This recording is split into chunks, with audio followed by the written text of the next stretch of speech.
जय माता दी भक्तों, देवी दुर्गा को पान अर्पित क्यों करना चाहिए?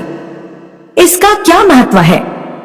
किस तरीके से चढ़ाएं देवी देवताओं को पान? कौन से भगवान को कौन से तरीके से चढ़ाएं पान? देवताओं को भोग में कैसा पान अर्पित करना चाहिए? आप में से बहुत सारे भक्त ऐसे होंगे जो अपनी मनोकामना पूर्ति हेतु भगवान को भोग में पान चढ़ाते होंगे। लेकिन क्या आप जानते हैं कि कौन से भगवान को कैसा पान अर्पित करना चाहिए, कौन सी मनोकामना पूर्ति हेतु? तो चलिए आज हम आप सभी को इस विषय में विस्तार से बताते हैं। सनातन धर्म में भगवान की पूजा करते समय नियमों का पालन करना अनिवार्य है। पूजा की सारी विधि एवं सामग्री होना भी जरूरी है। इसी पूजा सामग्री में से एक विशेष वस्तु है पान। इसे संस्कृत भाषा में तांबूल भी कहा जाता है। इसका जिक्र स्कंद पुराण में भी मिलता है। मान्यता है कि देवताओं द्वारा समुद्र मंथन के समय पान के पत्ते का प्रयोग किया गया था। तभी से पान का प्रयोग किया जाने लगा है। आपको बता दें कि पान केवल पूर्वी ही नहीं बल्कि दक्षिण भारत में भी प्रत्येक शुभ कार्य से पहले पान के पत्ते से देवी देवताओं को नमन किया जाता है। तो आइए जानते हैं देवी भगवती को पान क्यों पसंद है और इसका क्या महत्व है। देवी ने पान खाकर किया था महिषासुर का अंत। देवी भागवती, मार्कंडेय और स्कंद पुराण में देवी कात्यायनी की कथा मिलती है। पुराणों में बताया गया है कि ऋषि कात्यायन माता के भक्त थे। उनकी कोई संतान नहीं थी।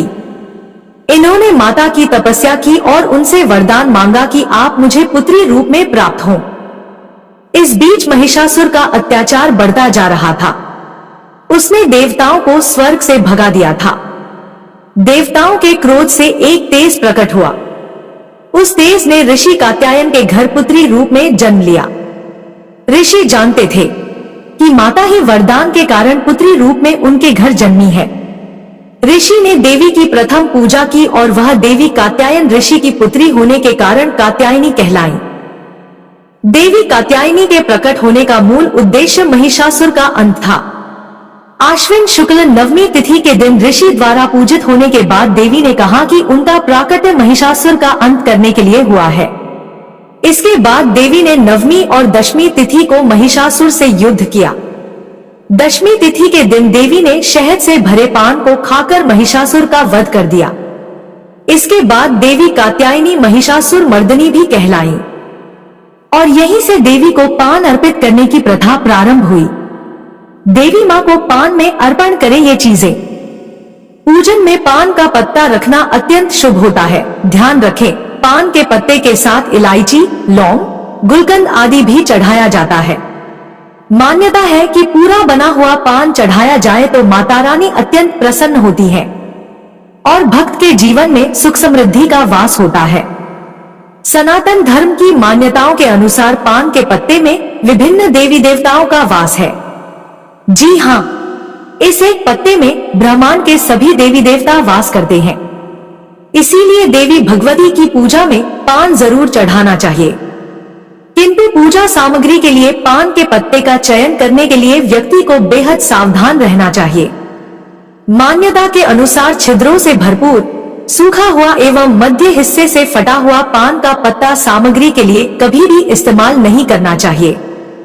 पान का पत्ता हमेशा सही सलामत रूप में चमकदार एवं कहीं से भी सूखा नहीं होना चाहिए। नहीं तो इससे व्यक्ति की पूजा साकार नहीं होती।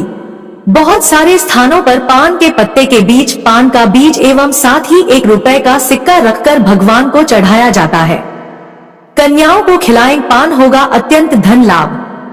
ज्योतिष शास्त्र के मुताबिक अगर किसी को बार बार बिजनेस में नुकसान हो रहा हो तो देवी भगवती को पान का बीड़ा चढ़ाएं।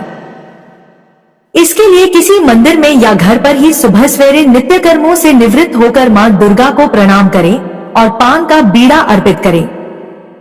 इसके साथ मां को अपनी जिम्मेदारियों और समस्याओं का बीड़ा सौंप दें।